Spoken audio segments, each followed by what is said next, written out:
Il y a de ces films qui nous plongent dans un univers créé de toutes pièces. James Cameron est l'un des cinéastes qui réussit l'exercice avec brio. L'homme derrière Terminator et Titanic parvient avec Avatar à faire ce qu'il fait de mieux, confondre les sceptiques du milieu de l'industrie du cinéma. Parce que rares sont les joueurs de l'industrie qui croyaient au projet Avatar. On juge ses ambitions démesurées. Pour donner naissance à Avatar, James Cameron a dû attendre que la technologie soit prête pour un tel projet. Le cinéaste a ensuite couru après le financement. Mais cela vaudra la peine si on regarde le résultat final. Dans cet épisode, je reviens sur l'histoire derrière Avatar, des influences de Cameron pour peaufiner son univers et des défis de production. Bonne écoute. J'aime l'histoire, mais j'ai aussi un petit côté geek. J'aime les super-héros, les bandes dessinées, les univers comme Star Wars ou Le Seigneur des Anneaux. J'aime aussi aller derrière ces histoires-là pour en apprendre sur leur création et l'évolution des lieux, des personnages et des intrigues qui évoluent à travers le temps et qui sont teintées de leurs époques. Si je devais donner un nom générique au balado où je décortique tout ça, ce serait Le Coin du Geek.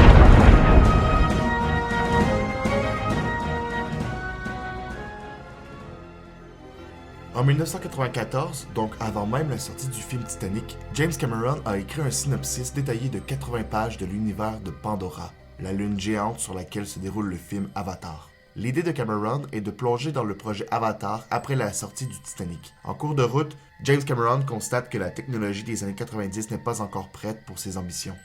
Il délaisse donc le projet jusqu'à ce que Peter Jackson réalise la trilogie du Seigneur des Anneaux. James Cameron est impressionné par la technique de capture de mouvement qui permet entre autres de donner vie au personnage de Gollum.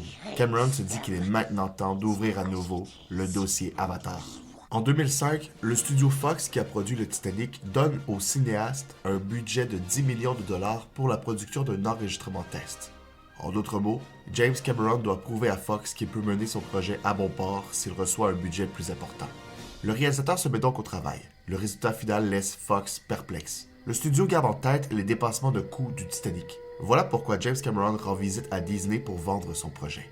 En sachant ça, Fox décide de ne pas laisser filer James Cameron et de financer Avatar à la hauteur de 230 millions. Ce montant va finalement gonfler à près de 300 millions de dollars. Mais de quoi parle le scénario d'Avatar? On est au 22e siècle, plus précisément en 2154. On y suit Jake Sully, un ancien soldat devenu paraplégique qui est sur la liste d'attente pour une greffe de moelle épinière. En 2154, réparer des jambes coûte cher, très cher, et l'humanité a d'autres priorités parce qu'elle se trouve dans une crise énergétique. Le frère jumeau de Jake est mort.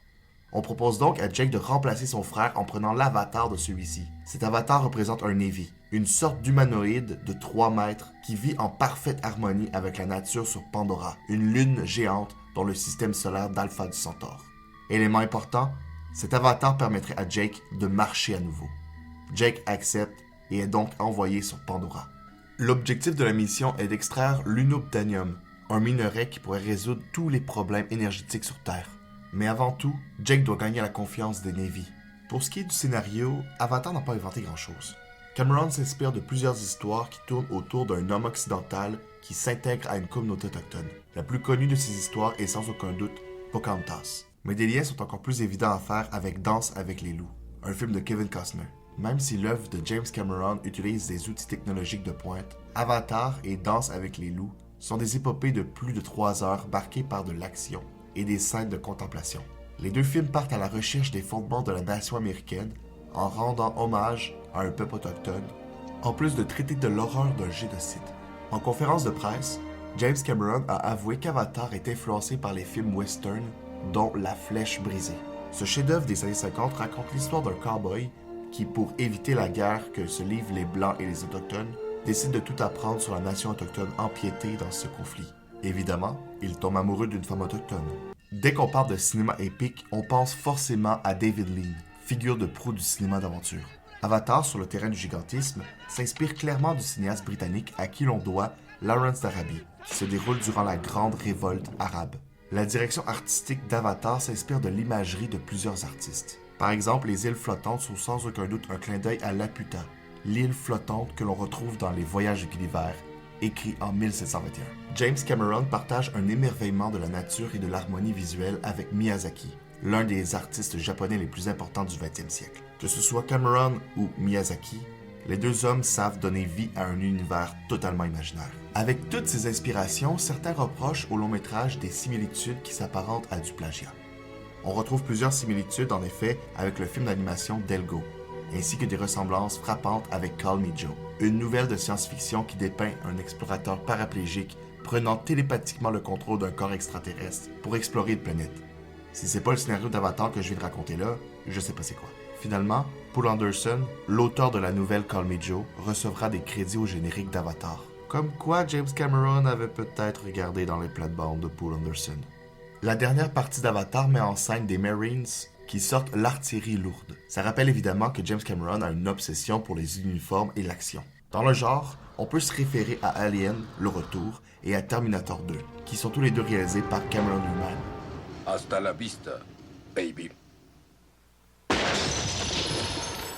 D'ailleurs, dans Avatar, James Cameron fait référence aux technologies militaires que l'on peut voir dans Alien le Retour. C'est un joli clin d'œil pour les fans d'Alien.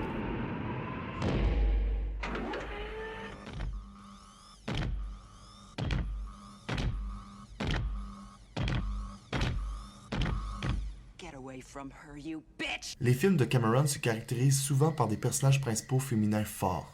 On peut penser à Sarah Connor dans Terminator, Ellen Ripley dans Alien le Retour et la princesse Neytiri dans Avatar.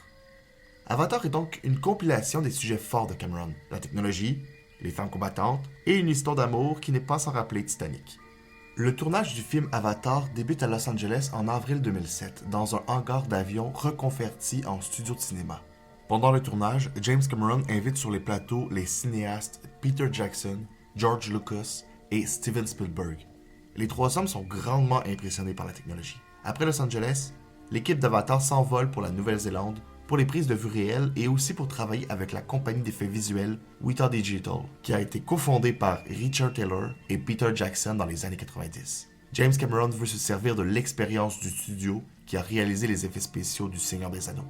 L'utilisation des technologies est au cœur d'Avatar. Le film et James Cameron ont, entre autres, remis au goût du jour l'utilisation du 3D.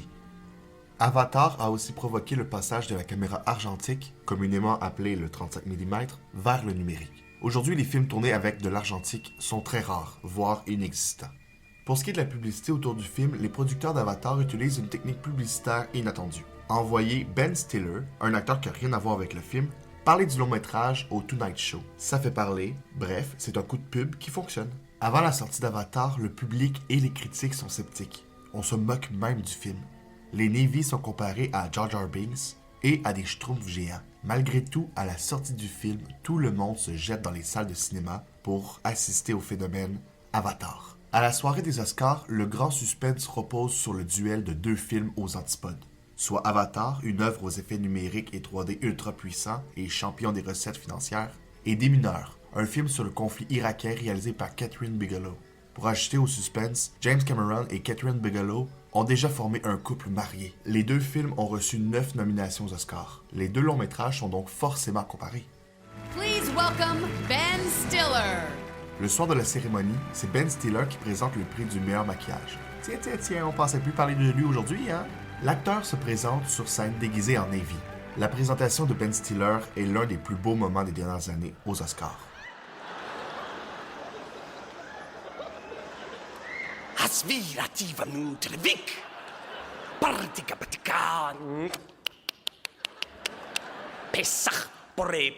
En fin de compte, c'est Star Trek qui remporte le prix, mais la prestation de Ben Stiller fait beaucoup plus jaser.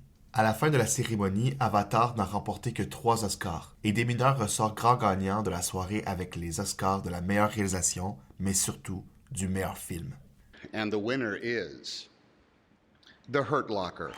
Catherine Bigelow, Mark Bowl, Nicholas Chartier, and Greg Chico.